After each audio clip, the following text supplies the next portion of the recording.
રાજ્યમાં મેઘરાજનું આગમન થયું હતું અને આવા શુભ દિવસે ખેડૂતો બળદોને શણગારી અને હળ જોડીને વાવણી કરવા માટે ગામના પાદરમાં સારા શુકન લેવા ઊભા હતા। એવામાં બે રાયકા આણામાં આપવા વસ્ત્રોનું પોટલું લઈ દીકરાની વહુનો આણો તેડવા જવા નીકળ્યા હતા।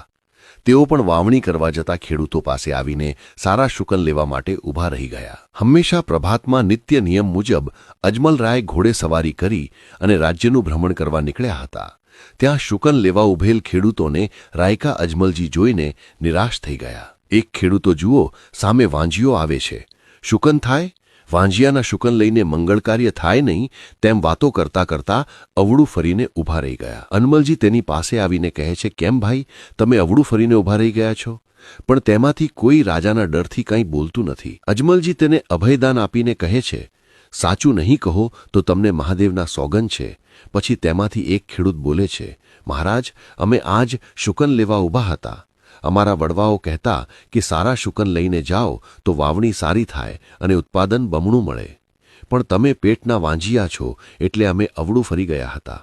અને રાયકા પણ કહે છે, આણા આ વર્તી નારને તેડવા જતી વખતે સારા શુકન લઈને જ જવું। વાંજિયાના શુકન લઈને જઈએ, વહુવારુને છોકરા કે છોકરીનું સુખ પ્રાપ્ત થાય નહીં કે વાંજિયાપણું ભોગવે।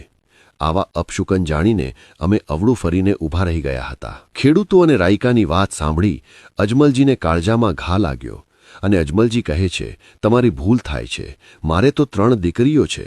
મહારાજ, દીકરી તો પારકી થાપણ કહેવાય, એ સાસરીએ પ્રકાશ આપવા જાય છે, જ્યારે દીકરો કુળનો દીપક સમાન છે, તે આખા કુળને ઉજાડે છે। તમારો દીકરો ક્યાં છે? આ સાંભળીને અજમલ રાજાનું હૃદય ઘાયલ થઈ ગયું। તેનાથી વાંજિયા મેણું સહન થયું નહીં અને તેઓ રાજમહેલ પાછા ફર્યા।